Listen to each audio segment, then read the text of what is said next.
Alors, je pense qu'il faut être rapide. Ça, je l'ai déjà dit, mais voilà, il faut vraiment avoir une capacité à réagir vite, à se faire confiance, ou si on ne se fait pas 100% confiance, pouvoir s'adresser à un petit nombre de personnes et pas demander l'avis de la terre entière. Et le troisième point, c'est vraiment faire preuve de sang-froid.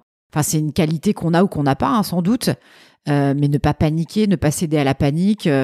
Et encore une fois, même si c'est facile à dire comme ça reste un métier. C'est le métier qu'on exerce et c'est l'attitude qu'on nous demande d'adopter en cas de gestion de crise. C'est une qualité professionnelle. On n'est pas face à quelque chose de personnel qui peut nous affecter. Donc, il faut arriver aussi à garder distance et sang-froid. Je pense que c'est essentiel. Le décodeur de la communication, un podcast de l'agence Maverick. Salut Magali. Salut Laurent. Comment ça va ? Ça va très bien et toi ? Eh bien écoute, ça va très bien. Aujourd'hui, on va parler d'un sujet autour de ta première com de crise. Alors c'est pas tout à fait ta première com de crise, mais en tout cas, c'est une crise qui a compté dans ta vie professionnelle, car aujourd'hui, tu es directrice de la communication de la Fédération nationale de l'industrie laitière, la FNIL pour les intimes. Est-ce que tu peux, s'il te plaît, nous parler de cette première crise qui compte dans ta vie ? C'était il y a une dizaine d'années. Ça touche à des bébés, à des biberons. Bref, je te laisse nous présenter un petit peu tout ça et on va voir comment tu as géré ça parce que c'était quand même une crise sanitaire, on va dire les choses très clairement. En tout cas, c'est devenu une crise sanitaire. Alors, comme tu le dis, c'était pas nécessairement ma première crise parce que j'ai travaillé dans un univers, l'univers agroalimentaire où effectivement il y a pas mal de crises. Souvent des crises qui commencent par un volet sanitaire et qui après dérivent sur le volet médiatique forcément. Ce qui était intéressant dans cette crise-là, donc effectivement, ça touchait une cible extrêmement fragile puisqu'on était sur des tout petits bébés qui venaient de naître. Et donc, c'était par rapport au lait infantile qui est distribué aux mamans dans les maternités, les mamans qui veulent pas ou qui ne peuvent pas allaiter. Donc, une cible fragile, un produit un peu sensible. Et donc, voilà, il y avait un problème de désinfection de ces petits biberons avec un produit qui était déjà très controversé. Et voilà, donc ça, c'est un petit peu le contexte de départ. Donc, ce qui s'est passé, c'est que c'est une ONG qui a effectivement fait sortir des informations qui s'avéraient être fausses. Donc, on s'est retrouvé effectivement face à ces annonces de cette ONG qui étaient à la fois assez sensibles, mais complètement erronées. Donc voilà, on a pris cette crise en main. Donc à la fois effectivement un volet sanitaire et un volet qui allait devenir très vite médiatique puisque l'ONG effectivement avait communiqué dans les médias. Donc moi, ce que j'ai retenu de cette crise déjà, c'est que on a tout de suite identifié tous les profils qui comptaient pour pouvoir gérer la problématique, donc à la fois des profils techniques et des profils plus communicants. Alors quand tu parles de profils, c'est-à-dire des porte-paroles qui vont être quelque part interviewés dans les médias, c'est ça ?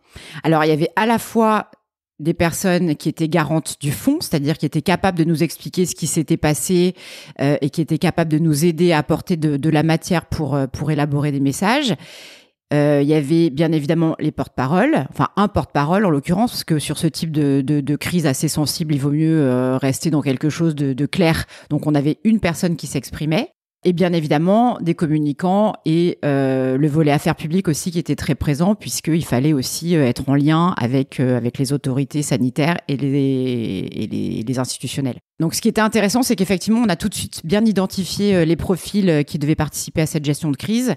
On s'est tous rassemblés dans une même salle. Ça paraît anodin, mais c'est hyper important parce qu'on est tous là, on peut tous communiquer.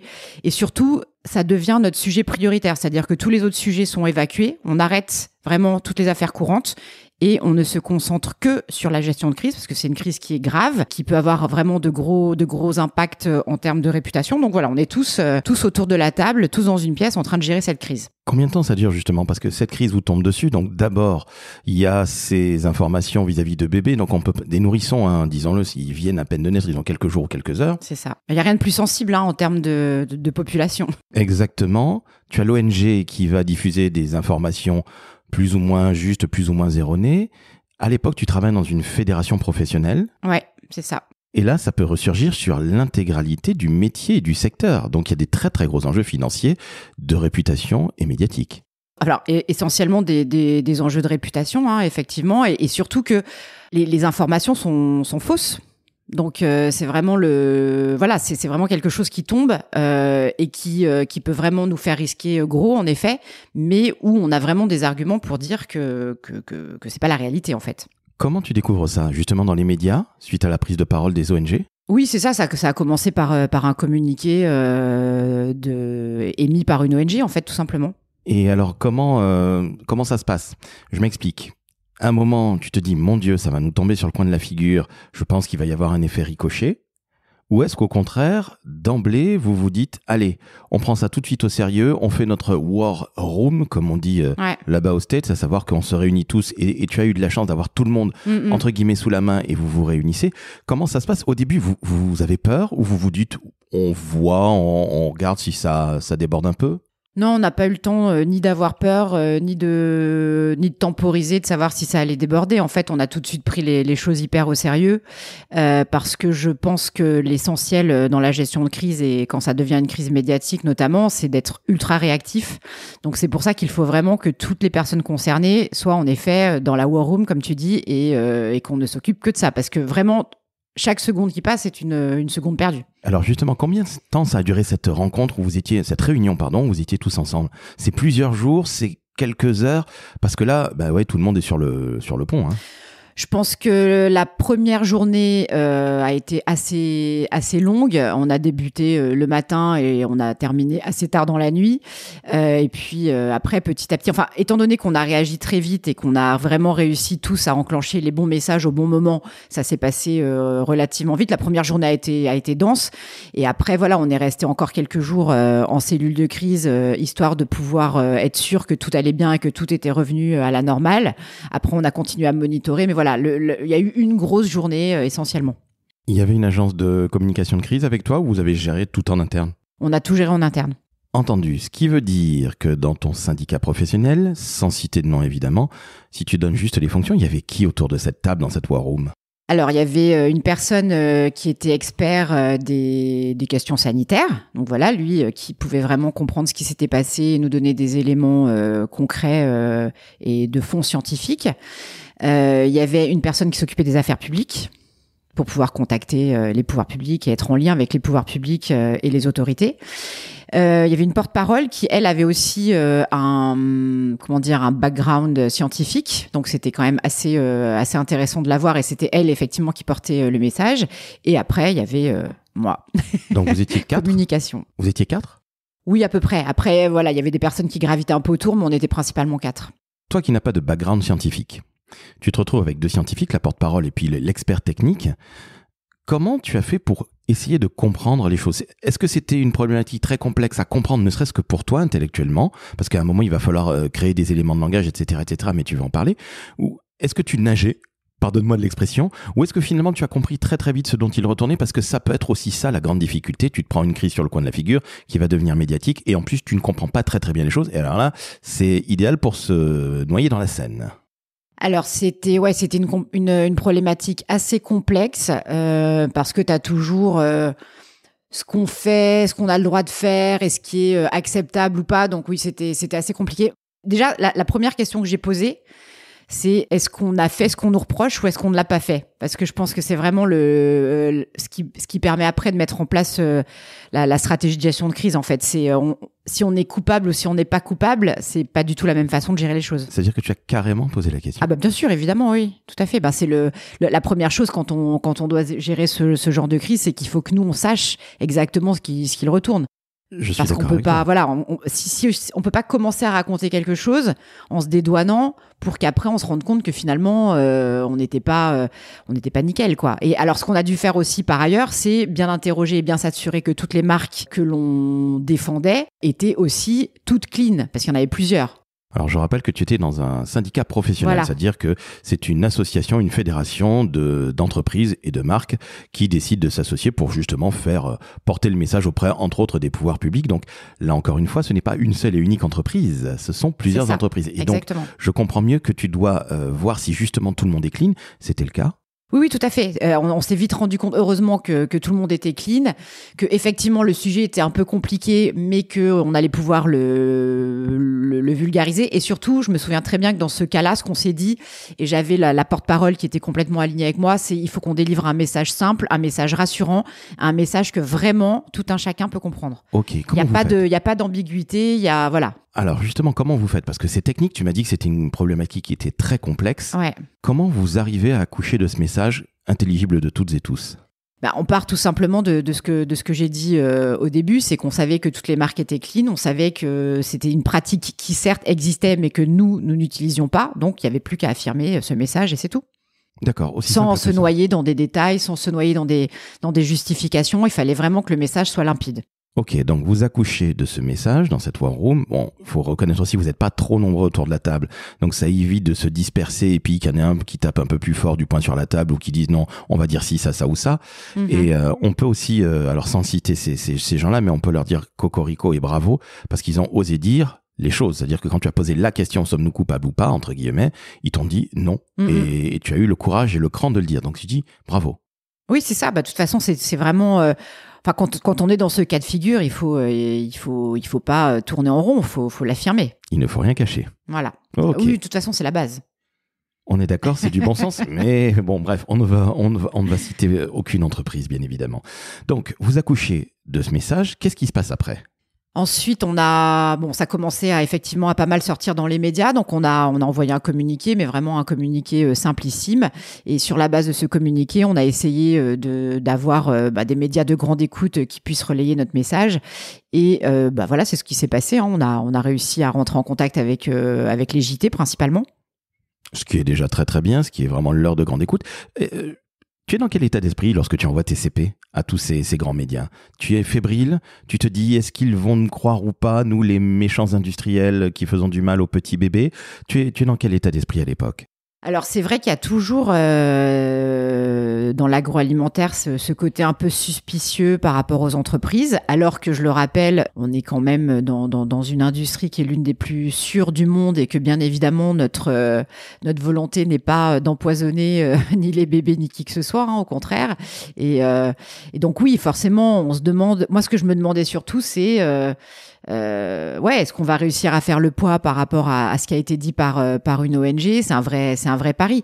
Après, à partir du moment où on n'a rien à se reprocher, où notre message est simple, je me dis normalement, oui, ils peuvent se dire qu'ils n'ont pas envie de relayer notre message, mais c'est pas très déontologique en fait de faire ça.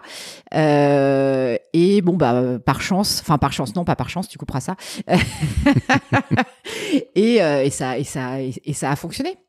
C'est toi qui contactes les médias à l'époque ? Non, là, effectivement, j'avais une attachée de presse qui m'a aidée. C'est pas moi qui les ai contactés directement, mais après, pour toute l'organisation pratique, parce qu'il fallait en effet réagir très vite. Donc, on a fait des interviews dans la rue. C'était un peu à l'arrache. Donc là, pour la gestion... Ouais, tout à fait, oui. On a fait des micro-trottoirs, ouais. Et c'était quoi la question que vous posiez dans ce micro-trottoir ? C'était très simple. C'était est-ce que vous êtes concerné par ces méthodes ? Voilà, enfin, c'était des questions, c'était 3 questions, quoi. Il y avait pas et surtout moi j'avais bien entraîné ma porte-parole pour qu'elle reste vraiment sur des messages rassurants et qu'elle ne rentre pas dans de la technique, parce que ce qui est un peu compliqué parfois quand on a des porte-paroles qui sont des experts techniques, c'est de pas rentrer dans la justification et de pas rentrer dans du détail. Donc voilà, elle était vraiment restée sur ses messages principaux rassurants et ça s'était très bien passé. Mais en effet, ouais, on a eu des interviews qui se passaient dans la rue, à un coin de rue. D'accord. Elle avait quelle attitude, justement, cette dame, qui avait un background scientifique, je le rappelle, qui a eu le mérite de ne pas se perdre dans des détails techniques pénibles et qui rendent quelque part le grand public suspicieux ainsi que les médias. C'était quoi son attitude ? C'est quelqu'un qui est vraiment une très très bonne porte-parole, qui fait preuve de sang-froid, pour le coup, si on lui dit tu restes sur tes messages, elle va jamais se détourner de ses messages. C'est une excellente porte-parole et qui comprend à la fois effectivement qui est une experte scientifique, donc elle comprend les enjeux, mais à la fois elle a vraiment une fibre en communication qui est très très forte. Donc vraiment, c'était la porte-parole rêvée pour pouvoir éteindre le feu, quoi, parce qu'elle était très concentrée, la tête froide, du sang froid, donc c'était vraiment bien. Donc un profil extrêmement rare sur le marché, entre guillemets. Oui. Non, mais c'est important de le souligner parce qu'elle est... voilà, exactement. C'est quelqu'un qui comprend les enjeux de communication et les enjeux médiatiques. Est-ce que tu penses qu'avec quelqu'un qui aurait été beaucoup plus technique, tu sais, qui se serait un petit peu perdu dans des détails inutiles et donc de fait suspicieux, comme je le disais tout à l'heure, tu penses que ça aurait aussi bien marché parce que ça a été une opération qui a été couronnée de succès, il faut le rappeler, hein? Non, ça aurait été plus compliqué parce qu'il y aurait toujours cette envie effectivement de se justifier. Et à partir du moment où on a besoin ou envie de se justifier, ça laisse planer le doute. Donc tu dirais, après cette expérience et aujourd'hui cette expertise, que le porte-parole est tout aussi important que les éléments de langage ou pas? Qu'est-ce que tu dirais, qu'est-ce que tu conseillerais à celui ou celle qui va se prendre une crise sur le coin de la figure? Je pense que les deux sont importants. Il n'y a pas l'un ou l'autre qui est plus important. En fait, si on a un mauvais porte-parole et des bons éléments de langage, les éléments vont pas bien passer. Et à l'inverse, le meilleur porte-parole pourra jamais porter des éléments de langage qui paraissent un peu, comme on disait tout à l'heure, un peu flou, un peu suspicieux. Donc, il faut avoir les deux. Après, moi, je pense que vraiment, la clé, et c'est ce qui m'a aidé aussi sur cette gestion de crise-là, c'est que il faut écouter la reco des communicants, parce que c'est vrai, comme tu le disais tout à l'heure, quand on est dans ce type de crise, on a tendance à tous vouloir donner notre avis, dire il faut faire ci, il faut faire ça. En fait, je pense qu'il faut vraiment laisser les communicants qui sont les mieux placés pour sentir les choses. Après, voilà, on peut très bien au final nous dire non, mais ta reco là, on la suit pas parce que c'est trop dangereux ou c'est pas assez. Enfin bon, il peut y avoir des remises en question, mais je pense qu'à la base, il faut laisser les communicants élaborer la meilleure stratégie et leur faire confiance quelque part. Et je pense que c'est ça un peu la clé, c'est que pour être fort, il faut effectivement avoir un bon porte-parole, des bons éléments de langage et une bonne stratégie de com, quoi. Et agir vite. Est-ce que tu penses que finalement la communication de crise, c'est pas le seul moment dans la communication où personne ne vient te dire « Ah mais moi je préfère le bleu, le rouge, le vert », bref, vient donner entre guillemets un avis pas très intéressant, pas très pertinent, et c'est peut-être justement parce que c'est la crise que c'est là qu'on dit « Non mais finalement Magali, c'est ton job, hein, débrouille-toi ». Oui et non. Encore une fois, c'est très variable, hein. J'ai connu d'autres crises où ça se passait pas comme ça, où justement la lenteur entre guillemets à prendre des décisions a fait que on a raté le coche, quoi. Et c'est vrai que quand on est silencieux, on peut laisser croire aussi qu'on a des choses à se reprocher. Bon, après ça c'est des choses qu'on apprend à l'école, hein, mais il y a des basiques, hein, c'est-à-dire qu'il faut réagir vite, il faut même si on n'a pas de réponse à apporter tout de suite, il faut être en empathie s'il y a des victimes quelles qu'elles soient. Enfin bon, il y a des choses comme ça qui sont des fondamentaux de la gestion de crise, et je pense que se taire et rester silencieux, c'est pas nécessairement la meilleure solution, même si on n'a pas une réponse complète à apporter tout de suite. Et ça, je reviens à ta question initiale, c'est souvent ce qui manque un peu aux personnes qui sont pas justement des communicants et des experts de la crise. C'est qu'ils veulent toujours ne parler qu'une fois qu'ils ont tous les détails, et en fait c'est pas ce qu'il faut faire. Il faut gagner du temps, quoi. Cette opération a été couronnée de succès, vous êtes passé dans tous les JT. Est-ce que tu peux nous dire comment tout ça s'est terminé, s'il te plaît? Eh bien, tout simplement, à partir du moment où on est passé effectivement dans tous les JT et que le message était très clair, enfin, il y avait le nom des marques qui était comme on dit là, en incrustation sur le côté, où il était clairement indiqué que ces marques n'étaient pas concernées par le problème. Donc voilà, ça. Enfin, on le sait qu'aujourd'hui, une crise médiatique chasse une autre crise médiatique. L'actu reprend très vite le dessus, donc ça s'est éteint. Après, il y a eu effectivement des conséquences sanitaires à plus long terme à gérer, hein, pour travailler sur cette problématique, pour voir pourquoi effectivement cette ONG avait parlé de ce sujet. Enfin voilà, il y a eu des choses à plus long terme, et la crise médiatique a été gérée et ça s'est très bien terminé. Quelques années après cette crise, qu'est-ce que tu en retiens? Alors qu'il faut aller vite, qu'il faut que tout le monde soit quelque part dans la même galère, la même war room, mais qu'est-ce que tu en tires toi personnellement? Là, je dis vraiment de manière très personnelle. Est-ce que tu étais fier de toi, d'avoir défendu tes entreprises et bien évidemment ton employeur au travers de ces entreprises, puisque je le rappelle, c'était un syndicat professionnel, donc une association d'entreprises qui font le même métier. Qu'est-ce que tu en as retiré? Est-ce que tu t'es dit, je suis une super DIRCOM qui est capable de gérer des crises où tout le monde me tombe dessus? Très honnêtement, et sans sombrer évidemment dans le nombrilisme, qu'est-ce que tu t'es dit? Oui, bien sûr, j'étais fière. J'ai appris beaucoup de choses et surtout à faire preuve de sang-froid en toutes circonstances, parce que c'est vrai que là, c'est beaucoup de stress qui peut tomber en même temps. Mais la clé aussi de la réussite, c'est de garder de la distance, de pouvoir réagir vite aussi. Et voilà, c'est une expérience. Après, c'est vrai que j'ai toujours bien aimé la gestion de crise, en fait, ce côté un peu adrénaline, etc. Alors, je souhaite pas avoir des crises trop fréquemment, et voilà. Mais c'est vrai que c'est de la communication un peu extrême, entre guillemets, et c'est passionnant, en fait. Moi, j'aime bien. Comment ça se fait que tu aimes bien? Alors, je comprends bien l'adrénaline, parce que tu as une famille, à l'époque, tu as 3 enfants. C'est ton refuge. C'est la famille, c'est les amis, c'est faire du sport. Parce que je n'ose même pas imaginer, moi qui n'ai jamais géré de crise, je pense que je me ferais pipi dessus, très honnêtement. Il y a des gens que ça excite, des gens comme toi, ou Jean-François Granat qui est passé dans le tout premier épisode, ou des gens comme Fred Fougera, que l'on salue évidemment, toi et moi. Mais il y a des gens auxquels ça plaît. Moi, je sais que ça me terroriserait, donc c'est pour ça que je n'en fais pas à l'agence. Mais comment tu fais pour justement réussir à ne pas être trop touché par cette crise que tu gères? Alors, là, je pense à d'autres crises que j'ai eu à gérer. T'es forcément touché, hein. Ah oui. Forcément touché.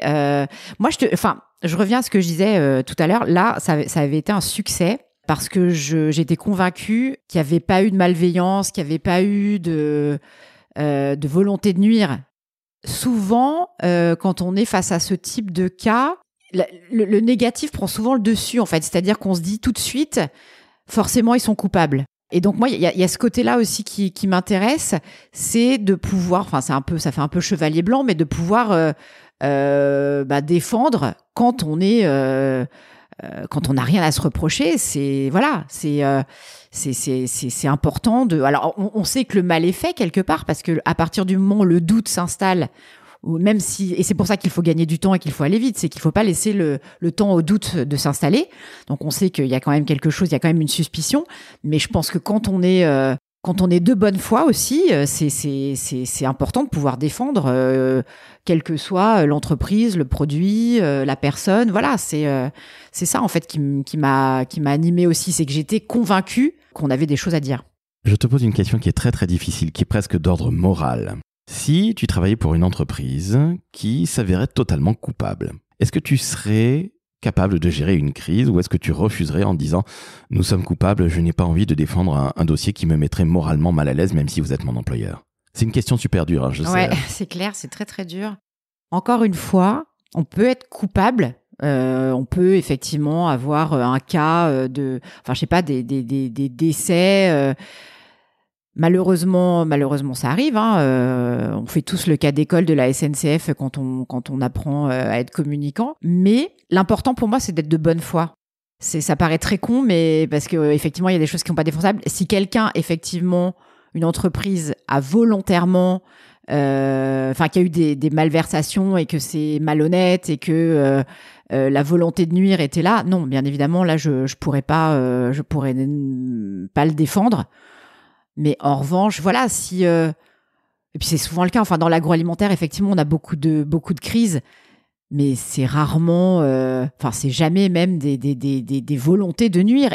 Et moi, ça, c'est quelque chose aussi qui m'anime beaucoup, parce qu'on a toujours l'impression, voilà, qu'on travaille pour des grands méchants, etc. Mais en réalité, il n'y a pas de volonté de nuire, et ça, c'est forcément pouvoir travailler à rétablir certaines vérités, c'est aussi important, je trouve.